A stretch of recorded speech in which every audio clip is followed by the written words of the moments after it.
नमस्कार पशुपालक मित्रांनो, पशुधन या युट्यूब परिवारामध्ये आपलं सर्वांचं स्वागत। तर आज आपण पावसाळ्यामध्ये जनावरांचं दूध का कमी होतं त्याची कारणे आणि उपाय बघणार आहोत। त्यासाठी हा व्हिडिओ संपूर्ण बघा जेणेकरून आपल्याला सविस्तर माहिती मिळेल। आणि हा व्हिडिओ आवडल्यास लाईक शेअर करा आणि कमेंट करायला विसरू नका। आणि जर आपण बरेचसे पशुपालक बंधू जे ते नवीन असतील चॅनलवर त्यांनी चॅनल सबस्क्राईब करा जेणेकरून आपल्याला माहितीपूर्ण व्हिडिओ आपल्याला बघायला मिळतील। तर पावसाळ्यामध्ये आपल्या जनावरांचं जे गाई म्हशीचं जे तर ते दूध बऱ्याच प्रमाणामध्ये कमी होत असतं। तर त्याची काय कारण आहे ते आपण सविस्तर बघून। तर पावसाळ्यामध्ये काय होतं, हिरवा चारा मुबलक प्रमाणात उपलब्ध असल्यामुळे आपण जो आहे तर हिरवा चारा हा जनावरांना भरपूर देत असतो। तर त्यामुळे सुद्धा जनावरांचं दूध कमी होऊ शकतं। तसंच बऱ्याच वेळेस काय होतं, आपण पाऊस चालू असताना हिरवा चारा जो आहे तर तो कापून आणतो आणि तसाच आपल्या जनावरांसमोर टाकतो आणि ते जनावर ते चारा खाऊन घेतो। त्यामुळे सुद्धा याचे सुद्धा दुष्परिणाम होऊन त्यामुळे सुद्धा जनावर दूध कमी देतात।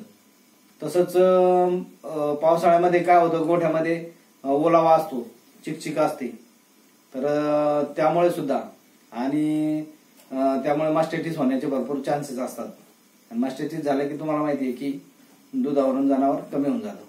तसंच पावसाळ्यामध्ये काय होतं, बऱ्याच काय कंटिन्यू पाऊस चालू असतो, त्यामुळे वातावरणामध्ये ह्युमिडिटी तयार होते आणि त्यामुळे सुद्धा जनावर जे तर ते बेचैन होऊन जातं। त्यामुळे जनावर बेचैन झाल्यानंतर चारा कमी खातं आणि त्यामुळे सुद्धा दूध उत्पादनामध्ये घट निर्माण होते।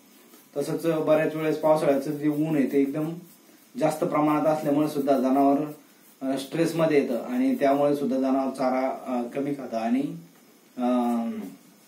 त्यामुळे सुद्धा दूध उत्पादनामध्ये घट निर्माण होते। अशी बरेचसे कारण आहे। जसं पावसाळ्यामध्ये दूषित पाणी पिण्यात आल्यामुळे सुद्धा टॉक्सिसिटी निर्माण होते।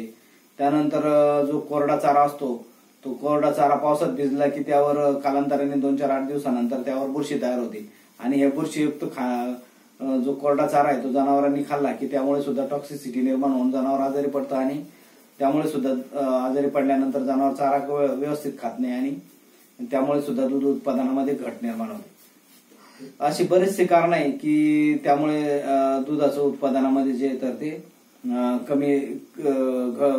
कमी होते किंवा मग त्यामध्ये दूध उत्पादनामध्ये घट निर्माण होते। तर यासाठी आपण काय उपाय केले पाहिजे, तर जो आपण हिरवा चारा देतो जो मुबलक प्रमाणामध्ये उपलब्ध असतो तर त्यासोबत आपण कोरडा चारा सुद्धा दिला पाहिजे।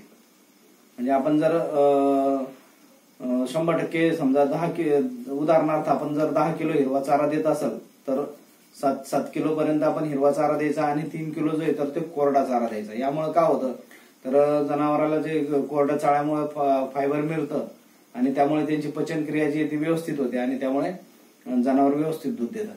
आणि आपण जो चारा जो गवत आहे, गवत असेल, बिन्नी गवत असेल किंवा मका असेल, लसण घास वगैरे असेल, आपण जे जर ते पावसाळ्यामध्ये पाऊस चालू असताना जे कापून असतो तर त्याला तर ते सुकवून आपण त्यांना दिलं पाहिजे। सुकवून म्हणजे 2-4 घंटे त्याला व्यवस्थित बाजूला ठेवून, म्हणजे जेणेकरून त्याच्यावरचं जे पाणी आहे ते बाजूला जाऊन त्याचा जो थोडासा ड्राय होऊन तो जर आपण जनावरांना दिला, मी तर म्हणेल की दररोज जो चारा आहे तो आपण थोडासा पावसाळ्यामध्ये जो हिरवा चारा आहे तो थोडा सुकवून जर दिला तर त्यामुळे सुद्धा जनावर व्यवस्थित त्याची पचनक्रिया व्यवस्थित राहते आणि दूध सुद्धा व्यवस्थित देते। तर प्रत्येक पशुपालकांनी हा उपाय नक्की करून बघा की आपला जो हिरवा चारा आहे तर तो सकाळी कापून ठेवल्यानंतर तो संध्याकाळी द्यायचा आणि संध्याकाळी कापून ठेवलेला चारा हा सकाळी द्यायचा। हा प्रयोग नक्की करून बघा, याने नक्कीच तुमच्या दूध उत्पादनामध्ये वाढ होईल।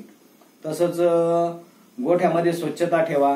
गोठा जेवढा कोरडा राहिल्यामुळे काय होतं, तर मास्टिटिस होण्याचं जे प्रमाण आहे ते 99% हे मास्टिटिस होत नाही। कारण गोठा जर ओला राहिला तर त्यामुळे मास्टिटिस होण्याचे खूप चान्सेस असतात। त्यामुळे पावसाळ्यामध्ये शक्यतो गोठा जो आहे तर तो कोरडा ठेवण्याचा प्रयत्न करा। आणि पावसाळ्यामध्ये काय होतं, तर पाऊस कंटिन्यू चालू असल्यामुळे जनावर बेचैन होतं आणि त्यामुळे सुद्धा किंवा मग वातावरणामध्ये ह्युमिडिटी निर्माण झाल्यामुळे जनावर बेचैन झाले की ते चारा कमी खातात आणि चारा कमी खाल्ला की दूध सुद्धा कमी देतात। त्यासाठी आपण गरज जर भासली तर आपण आपल्या गोठ्यामध्ये फॅन सुद्धा लावले पाहिजेत, जेणेकरून गोठ्यामध्ये थोडासा फ्रेश वातावरण राहील किंवा मोकळी खेळती हवा राहील। अशा पद्धतीने आपल्या गोठ्याचं नियोजन केलं पाहिजे। त्यानंतर पावसाळ्यामध्ये बऱ्याच प्रमाणामध्ये उन्हाचा पारा हा वाढलेला असतो, म्हणजे कडक ऊन असतं, चटकदार ऊन असतं, त्यामुळे जनावर हे स्ट्रेसमध्ये जातं. तर स्ट्रेसमध्ये जातं, त्यासाठी काय केलं पाहिजे, तर त्यासाठी आपण फॅनची व्यवस्था केली पाहिजे. त्यासोबतच पावसाळ्यामध्ये बऱ्याच वेळेस जनावरांची जी रोगप्रतिकारशक्ती किंवा इम्युनिटी पॉवर आपण ज्याला म्हणतो ती बऱ्याच प्रमाणामध्ये कमी झालेली असते. तर त्यासाठी आपण आपल्या जनावरांना काढा सुद्धा देऊ शकतो, म्हणजे जे गुळवेल असेल, गुळवेल, आवळा, त्यानंतर हळद, तुळशीचे पानं याचा काढा सुद्धा आपण आपल्या जनावरांना देऊ शकतो, जेणेकरून त्यांची इम्युनिटी जी तर ती मेंटेन राहील किंवा मग ती टिकून राहील किंवा कमी होणार नाही. यासाठी आपण असं काढा वगैरे करून आपण आपल्या जनावरांना देऊ शकतो. त्याच पद्धतीने जनावरांचं डिवॉर्मिंग वेळेवर केलं गेलं पाहिजे. पावसाळ्याच्या सुरुवातीला पाऊस सुरू होण्यात किंवा मग आता तुम्ही जर व्हिडिओ पाऊस सुरू झाल्यानंतर जरी बघत असाल तरी आता तुम्ही तुमच्या जनावरांचं डिवॉर्मिंग करून घ्या. गाभण जनावरांना फेनबेंडाझोल देऊ शकतो आणि खाली एमटी किंवा मग पाखड जनावरं असतील तर त्यांना तुम्ही अल्बोमार सुद्धा देऊ शकता. त्यासोबत निलजान वगैरे सारखे औषधांचा तुम्ही डिवर्मिंगसाठी वापर करू शकता. त्यासोबतच आपण मिनरल मिक्सचर हे आपण चिलेटेड मिनरल मिक्सचर आपल्या जनावरांना हे कंटिन्यू चालू ठेवा, जेणेकरून त्यांना मिनरल डिफिशियन्सी होणार नाही. त्यासोबतच आपण कॅल्शियम, त्यासोबतच जर जनावर जर गाभण नसतील तर थोडंफार गुळाचं प्रमाण 50 ग्रॅम 100 ग्रॅम गुळ सुद्धा आपण आपल्या जनावरांना देऊ शकतो, जेणेकरून त्यांची जी एनर्जी लेवल आहे ती टिकून राहते. आणि त्यामुळे सुद्धा जनावर आपलं व्यवस्थित दूध देतं. तर या गोष्टी करून बघा, जेणेकरून आपल्या गोठ्यावरचं किंवा आपल्या फार्मवरचं दूध कमी होणार नाही. आणि हा व्हिडिओ आवडल्यास लाईक, शेअर करा आणि कॉमेंट करायला विसरू नका. धन्यवाद.